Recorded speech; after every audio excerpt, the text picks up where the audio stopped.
Hello friends, आज की video में हम देखेंगे कि नेक्रोसिस क्या होती है और पूरा कंप्लीट क्या टाइप्स होते हैं, क्या कंडीशंस हैं और बहुत ही इंपॉर्टेंट क्वेश्चन जो आपके एग्जामिनेशन में पूछे जा सकते हैं।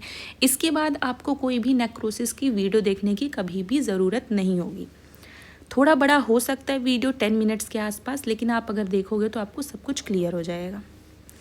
तो सबसे पहले नेक्रोसिस क्या होती है। नेक्रोसिस टर्म हमने सुना ही है। एक कोई सेल है, अगर इस सेल की या group of cell that means tissues की डेथ हो जाए तो हम कहते हैं कि वो नेक्रोसिस की कंडीशन। अब नेक्रोसिस क्यों होती है? जैसे हम ह्यूमन से हमारी भी कुछ ना कुछ नीड है, ठीक। फॉर एग्जाम्पल ये दो सेल्स हैं। अब इन सेल को बेसिकली क्या चाहिए होगा? एक तो चाहिए होता ऑक्सीजन और दूसरी चीज़ें चाहिए होती है न्यूट्रिएंट। अब ये दोनों चीज़ें इसको मिलती कहाँ से? ये दोनों चीज़ें इसको मिलती हैं ब्लड से। मतलब मेजर सोर्स ऑफ इसका सब कुछ ऑक्सीजन का, न्यूट्रिएंट का क्या है? ब्लड है। अब मान लो आपकी यही तो मेन फैक्ट्री है। अब यही अगर बंद हो जाए किसी तरीके से, दैट मीन्स ब्लड की सप्लाई ही रुक जाए, तब उसको ऑक्सीजन भी नहीं मिलेगा और न्यूट्रिएंट भी नहीं मिलेंगे। उस कंडीशन में क्या होगी? इस टिश्यू की जो होगी तो डेथ हो जाएगी। और इसीलिए हम कहते हैं कि नेक्रोसिस जो होती है वो इरिवर्सिबल होती, दैट मीन्स रिवर्स नहीं कर सकते। किसी की भी डेथ हो गई सेल की तो हम उसको फिर से जिंदा नहीं कर सकते हैं। अब मेजर रीज़न क्या क्या होते हैं? मेजर रीज़न सबसे पहला तो जैसे इंजरी है। एक सेल है ना, उसके सेल में अगर किसी भी तरह की इंजरी होगी तो अगर उसका कोई भी पार्ट डैमेज हो गया तो उस सेल को बचाना बहुत ही मुश्किल हो जाएगा, क्योंकि उसमें बहुत सारे, एक सेल भी कितना कॉम्प्लेक्स काम करती है, एक सिंगल सेल भी उसके अंदर कितनी सारी कॉम्प्लेक्स रिएक्शन चलती रहती है, तो वो भी डैमेज हो जाएंगी। तो डैट मीन्स इस सेल की क्या हो जाएगी? डेथ हो जाएगी। अब ग्रुप ऑफ सेल्स की डेथ हो जाएगी, दैट मीन्स टिश्यू की डेथ हो गई, तो हम क्या बोल देंगे? नेक्रोसिस हो गई। अब दूसरी चीज़, इन्फेक्शन हो सकते हैं, बैक्टीरिया है, वायरस है, इसको हम आगे देखेंगे कि इससे कैसी डेथ होती है। नेक्स्ट, केमिकल से हो सकते, बहुत ही स्ट्रॉन्ग अल्कली है, एसिड है, पॉइजन्स है, ड्रग है किसी तरीके के, तो वो भी तो सेल को डैमेज करते हैं ना। और सेल डैमेज हुई या फिर सेल का कोई भी पार्ट डैमेज हुआ तो उसका पूरा सिस्टम डैमेज हो जाएगा। और जैसे एक्सट्रीम हीट है, कोल्ड है, फ्रॉस्ट बाइट का वीडियो ज़रूर देखिएगा, उसमें मैंने पूरा सब कुछ एक्सप्लेन किया है। नेक्स्ट है loss of the blood supply. Main चीज़ मैंने बताया, मेन फैक्ट्री करता धरता जो भी सेल का है वो है ब्लड। तो अगर ब्लड ही नहीं है, सप्लाई ही नहीं है, तो सेल की तो डेथ होनी ही है ना। और यह सीवियर सेल डैमेज की कंडीशन जो मैंने आपको बताया, इसको मैं एक्सप्लेन करती हूँ। जब मान लीजिए ये सेल है, सेल में छोटे छोटे छोटे अंदर बहुत सारे स्ट्रक्चर्स होते हैं। फॉर एग्जांपल सेल में कोई भी ऐसे ट्रॉमा या फिर कुछ भी ट्रिगर हुआ तो ये वाला पार्ट जो हुआ इसका वो डैमेज हो गया, ठीक। अब पार्ट एक सेल का फॉर एग्जांपल के लिए हम मान के चलते हैं माइटोकॉन्ड्रिया ही डैमेज हो गया, तो ऐसा तो नहीं कि सब लोग अपना अपना काम करें, कहीं ना कहीं वो एक दूसरे से कनेक्टेड है। तो अगर माइटोकॉन्ड्रिया या सेल का कोई भी पार्ट डैमेज हुआ तो आपस में जो सेल की और अंदर रिएक्शंस चल रही हैं वो भी तो डैमेज होंगी, वो भी तो इफेक्ट होंगी। तो इसके कारण क्या होगा? एक लाइन से ऐसे कैस्केड चलने लगता है कि एक चीज़ अगर डिस्टर्ब हुई तो सब कुछ, पूरा सिस्टम ही गड़बड़ा जाता है और सेल की डेथ हो जाती है, ठीक। अब हम आते हैं टाइप ऑफ नेक्रोसिस में। आप किसी भी तरह के वेटनरी के एग्जामिनेशन में देखेंगे तो आपको टाइप ऑफ नेक्रोसिस, अगर आप रिटन की बात करें, आप अपने कॉलेज लेवल पे एग्जामिनेशन की बात करें तो what is necrosis and it's type बहुत कॉमनली पूछा जाता है। दूसरी चीज़, जो आपके जितने भी कॉम्पिटेटिव एग्जामिनेशन उसमें आप देखेंगे तो टाइप ऑफ नेक्रोसिस से बहुत क्वेश्चन आते हैं, जो मैं आपको बता दूंगी मेनली आते कहाँ से हैं। तो सबसे पहला type of necrosis that is an कोआगुलेटिव type of necrosis, ठीक। इसमें कोआगुलेटिव का मतलब क्या होता है? चीज़ों का आपस में जुड़ के थक्का जम जाना, ठीक, वो होता है कोआगुलेट कर जाना, ठीक। तो अब क्या मेन इसका रीज़न क्या है? ये चीज़ें ये पूछा जाता है आपके कि मेन रीज़न क्या है? Ischemia that means lack of blood supply. किसी भी टिश्यू को प्रॉपर ब्लड सप्लाई नहीं मिल रही है तो उसके कारण अगर उस टिश्यू की डेथ हो रही है तो हम इसको कहते हैं कोआगुलेटिव टाइप ऑफ नेक्रोसिस। तो अब आप ये सोचिए कि कहीं पास ब्लड की सप्लाई ही नहीं है तो वो टिश्यू कैसा हो जाएगा? फिर्म, ड्राई और पेल टाइप का हो जाएगा। अब इसके हम की फीचर्स की बात करें तो जो स्ट्रक्चर बहुत बहुत बहुत इंपॉर्टेंट, जो की स्ट्रक्चर अगर हम इसके बात करें तो टिश्यू का अभी भी प्रिजर्व्ड है। दैट मीन्स अगर ऐसा सेल का स्ट्रक्चर था तो ऐसा नहीं कि वो पूरा एकदम घुल मिल के एकदम लिक्विड जैसा हो गया, अभी भी उसका स्ट्रक्चर कहीं ना कहीं प्रिजर्व है। कहाँ देखा जाता है? ये भी बहुत पूछा जाता है। हार्ट की कंडीशन में ये एग्जाम्पल आपका आता है कि हार्ट की कंडीशन में, हार्ट के केस में कौन सी टाइप ऑफ नेक्रोसिस देखने मिलेगी, तो आप ये याद रखिएगा।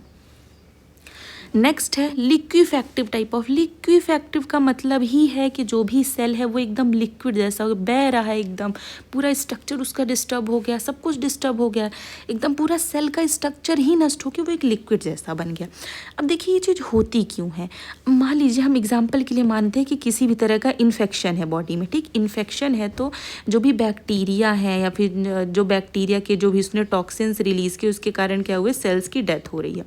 तो अब यहाँ पास क्या होता है, जब ये सब रिएक्शन चलती रहती है तो बहुत सारे एंजाइम्स रिलीज़ होते हैं, और डाइजेस्टिव एंजाइम्स जब भी रिलीज़ होंगे वो सेल को क्या करेंगे, पूरी तरह से ख़त्म करते जाएंगे। एक सेल को डाइजेस्ट कर करके उसको एज अ लिक्विड जैसा बना देते, बहुत ही liquid soft pus like structure में कन्वर्ट कर देते हैं।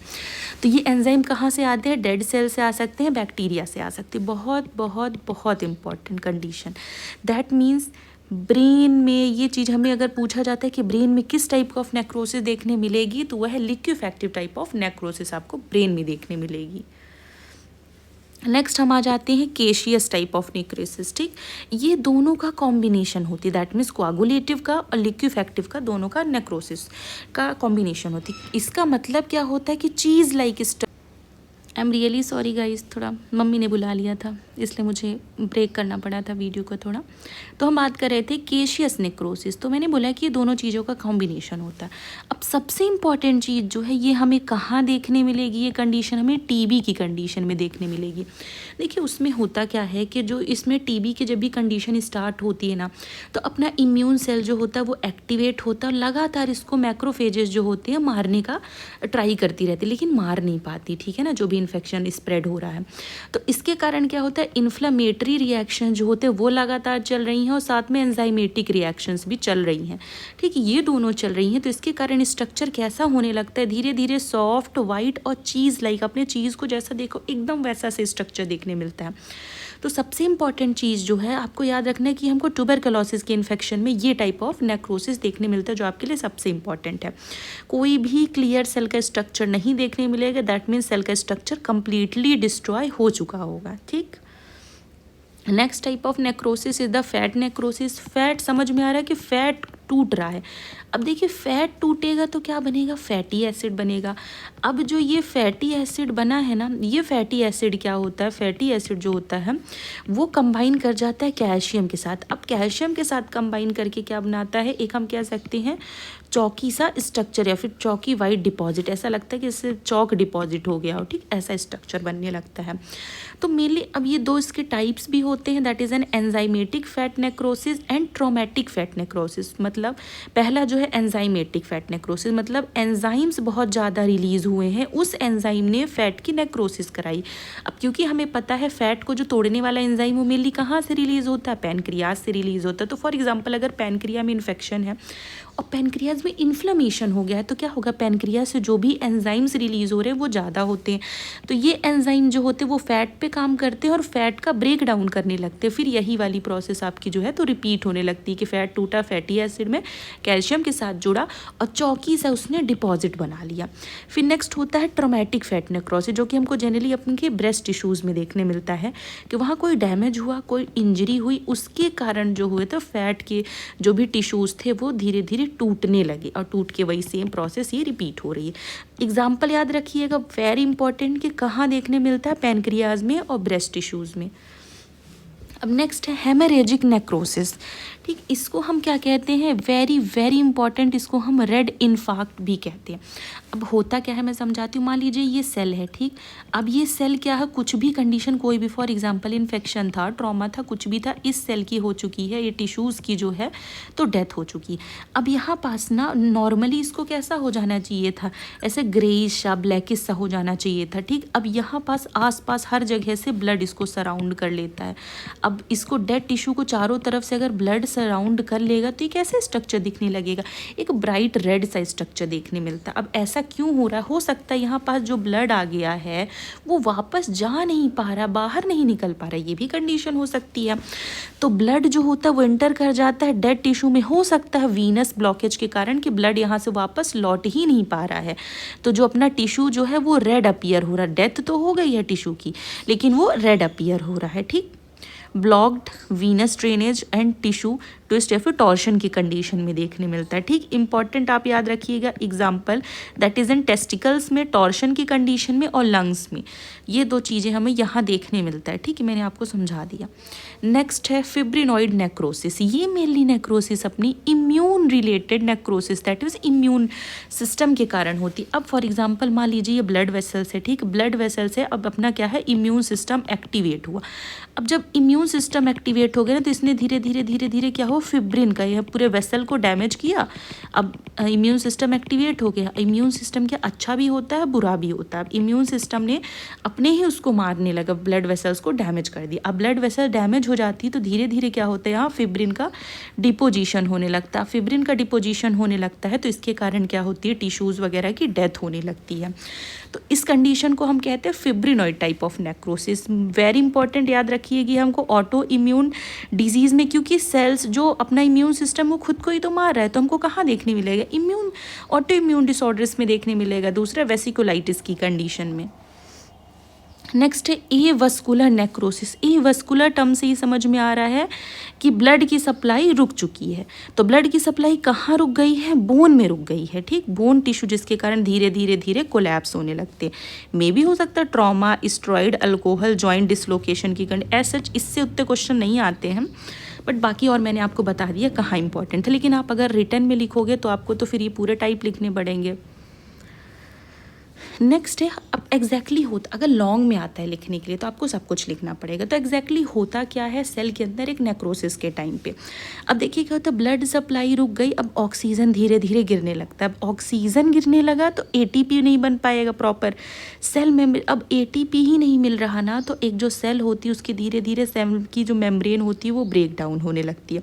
अब पूरा इसका सिस्टम गड़बड़ा चुका है। तो एंजाइम जो होते हैं वो धीरे धीरे सेल को डाइजेस्ट कर लेते हैं और सेल की डेथ हो जाती है। मेन पॉइंट क्या है कि अगर ब्लड नहीं है तो ऑक्सीजन नहीं, ऑक्सीजन नहीं है, एनर्जी नहीं है, तो सेल की डेथ होना तो तय ही है।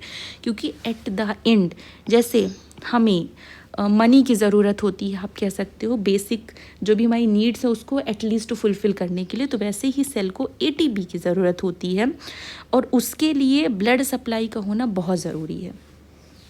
अब हम क्विकली देख लेते हैं सारे type of necrosis. Coagulative type of necrosis मैंने बताया था, ये आपको हार्ट में देखने मिलेगा मेनली। और लिक्विफेक्टिव टाइप ऑफ नेक्रोसिस मैंने ब्रेन का बहुत इंपॉर्टेंट बताया था। फिर है केशियस टाइप ऑफ नेक्रोसिस, ये हमें लंग्स में देखने मिलेगा, चीज़ लाइक स्ट्रक्चर देखने मिलता है। कोगुलेटिव मैंने बताया था कि स्ट्रक्चर जो है वो मेंटेन रहता है, बट नेक्रोसिस में सब कुछ सेल्स जो है वो लिक्विड जैसे हो जाते हैं। फैट नेक्रोसिस मैंने आपको बताया पैनक्रियाज के केस में और ब्रेस्ट टिश्यूज़ के केस में। Haemorrhagic type of necrosis, Venus blockage और टॉर्शन, ये टेस्टिकल्स में हमको देखने, ये आप मत देखिए, टेस्टिकल्स में देखने मिलेगा। नेक्स्ट है ए वस्कुलर टाइप ऑफ नेक्रोसिस, इसमें ब्लड सप्लाई रुक जाती मेनली कहाँ, बोन्स वगैरह में, आपको हिप और बोन में देखने मिलेगा। ठीक, मिलते हैं हम एक नेक्स्ट बहुत ही इंपॉर्टेंट वीडियो में जिसमें हम एक्सप्लेन करेंगे नेक्रोसिस एंड एपोप्टोसिस की डिफरेंस के बारे में। मिलते हैं नेक्स्ट वीडियो में।